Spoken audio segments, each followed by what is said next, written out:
नमस्कार, आदाब, सत श्री अकाल, जय हिंद, जय भारत, वंदे मातरम। मैं भगवत सिंह देवड़ा आपके सामने लाया हूँ भारतीय इतिहास के बारे में जानकारी।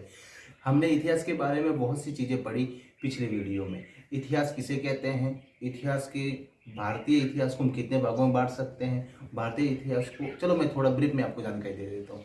भारतीय इतिहास को मूलतः 3 भागों में बांटा जाता है: प्राचीन भारत, मध्यकालीन भारत और आधुनिक भारत। तो आज हम ये जानने की कोशिश करते हैं कि हमें इन इतिहासों की जानकारी कैसे प्राप्त होगी। पहले तो बात करते हैं इतिहास के। इतिहास किसी कालक्रम के अनुसार किसी राष्ट्र, समाज, व्यक्ति के बारे में जानकारी, तथ्यों की घटनाओं का विवरण इतिहास है। ठीक है। अब इस व्यक्ति की घटनाओं का कालक्रम यानी समय के अनुसार उनकी घटनाएं कैसे घटित हुई उसका विवरण इतिहास है। ठीक। अब बात करते हैं कि हमको उसका समय कैसे पता चलता है। समय पता चलता है हमको कार्बन 14 डेटिंग विधि से। कार्बन 14 डेटिंग विधि यह होती है जिसके अधीन किसी वस्तु सामग्री में कार्बन 14 की मात्रा कितनी कम हुई, वो कार्बन डेटिंग विधि है। ठीक है। उससे उस वस्तु के ऐतिहासिक स्रोतों को 3 भागों में बांटा जा सकता है: साहित्यिक साक्ष्य, विदेशी यात्रियों का विवरण और पुरातात्विक साक्ष्य। पुरातात्विक साक्ष्य में शामिल है सिक्के। अब सिक्के हमको सबसे प्राचीन सिक्के प्राप्त होते हैं सिंधु घाटी सभ्यता के। सिंधु घाटी की सभ्यता के जो सिक्के थे वो सेल खड़ी की लकड़ी से बने हुए थे। ये परीक्षा में जरूर आता है। सेल खड़ी की लकड़ी से बने हुए सिक्के थे और उनके ऊपर पशुपति नाथ की मूर्ति और वहाँ उस समय के जानवरों के अंकन किया हुआ है। तो उनको प्राचीनतम सिक्के, वो प्राचीनतम अभिलेख भी है, उनके ऊपर एक लिपि भी लिखी हुई है जिसको अभी तक पढ़ना संभव नहीं हो पाया। अब हमको किसी भी पाकिस्तान के सिक्कों से हमको जानकारी प्राप्त होती है उस काल की राजनीतिक, धार्मिक और आर्थिक स्थिति के बारे में जानकारी प्राप्त होती है। राजनीतिक स्थिति, अब जैसे किसी काल में शुद्ध सोने के सिक्के, अगर कुषाण काल में हमको कुषाण काल में शुद्ध सोने के सिक्के प्राप्त हुए, अर्थात उस समय भ्रष्टाचार मुक्त शासन रहा होगा और राजा अपने जनता का बराबर ख्याल रखता होगा और शासन प्रबंधन बिल्कुल सुदृढ़ रहा होगा। और आर्थिक स्थिति का पता ऐसे चला, शुद्ध सोने के सिक्के मतलब व्यापार रोजगार की सुविधा बहुत अच्छी थी। अब आता है सिक्कों से हमें उस काल के बारे में जानकारी प्राप्त हुई। अब हम बात करते हैं गुप्त शासकों के काल में। गुप्त शासकों ने सबसे ज़्यादा शीशे के सिक्के यूज करवाए, अर्थात उस समय आते आते आर्थिक स्थिति थोड़ी नरम हो गई या थोड़ी खराब हो गई। अब बात करते हैं, अब मौर्य शासकों ने भी अलग अलग प्रकार के सिक्के बनवाए, तो हमको मौर्य काल के बारे में जानकारी प्राप्त होती है। वैसे ही आगे बढ़ते हुए हम जब जाते हैं अभिलेखों की तरफ, तो अभिलेखों में सबसे महत्वपूर्ण अभिलेख है अशोक के अभिलेख। अशोक के अभिलेख मूलतः 3 भाषाओं में लिखे हुए। कौन कौन सी 3 भाषा हैं? ब्रह्मा लिपि, खरोष्टी लिपि और अर्जामाइक लिपि या यूनानी लिपि। अब हम ये 3 प्रकार की लिपियों में अशोक के अभिलेख मिले हुए हैं। अब अभिलेखों के बारे में, जैसे पास में महत्वपूर्ण अभिलेख कौन से हैं जो पास में आप देख सकते हैं, जो उसमें लिखे हुए हाथी गुम्फा अभिलेख, और आपने एक नाम देखा होगा इसमें, देखा होगा आपने, इसमें नाम देख रहे होंगे आप, बलश्री, नासिक का अभिलेख। नासिक का अभिलेख, उसमें गौतमी पुत्र बलश्री। अब गौतमी पुत्र सातकर्णी ने पूरे भारत पर शासन किया था, तो वो अपने आप में एक महान शासक था। अब आता है दूसरा नंबर आता है साहित्यिक साक्ष्यों का। साहित्यिक साक्ष्य 2 प्रकार के हैं, एक तो धार्मिक साहित्य और एक लौकिक साहित्य।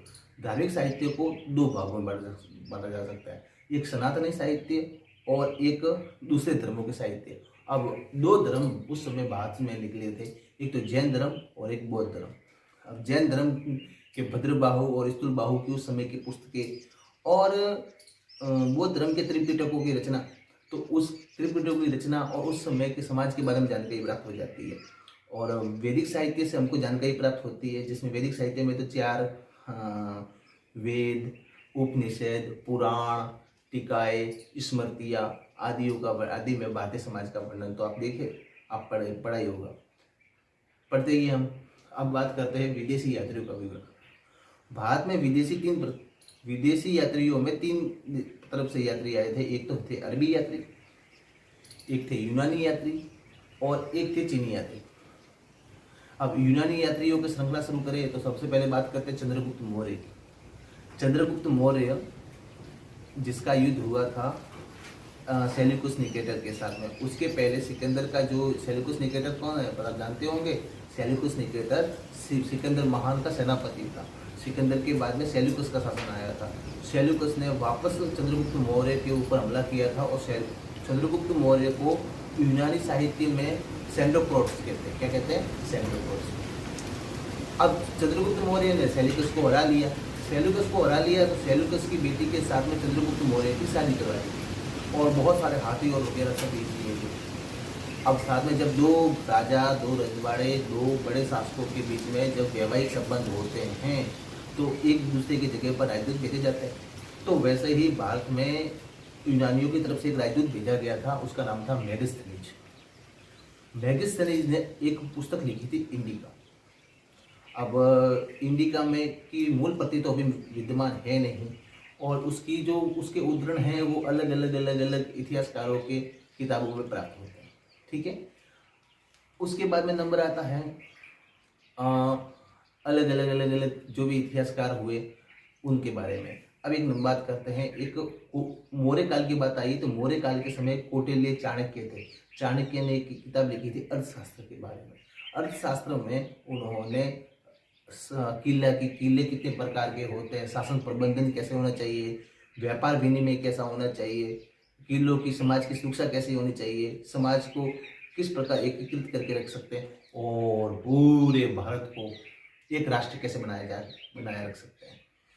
अब नंबर आता है अरबी यात्रियों का। इब्न बतूता, आप सुलेमान वगैरह का, आपने सुलेमान, इब्न बतूता और आपने अल मसूदी वगैरह का नाम सुना होगा। अब बात करते हैं हम चीनी यात्रियों की। चीनी यात्रियों में महत्वपूर्ण एक यात्री था फाहियान और हेनसांग। फाहियान पहला वह यात्री था, चीनी यात्री था, जिसने भारत के राजा समुद्रगुप्त के काल में आया था और उसने वहाँ पर बहुत समय तक रहा और उसे शाक्य मुनि भी कहा जाता है। तो ये बड़े तो ध्यान रखें, शाक्य मुनि किसे कहा जाता है? फाहियान को कहा जाता है। पर उसने राजनीतिक के क्षेत्र में कोई अपनी रुचि नहीं दिखाई। दूसरा नंबर आता है हेनसांग। वो नालंदा विश्वविद्यालय में रहा, नालंदा विश्वविद्यालय के बारे में जानकारी ली। अब आप सोच रहे होंगे कि चीनी यात्रियों ने भारत की राजनीतिक व्यवस्था के बारे में क्यों नहीं लिखा? चीनी यात्री अपने काम में मस्त रहे। चीनी यात्री अपने काम में मस्त रहे, आज भी मस्त रहते हैं।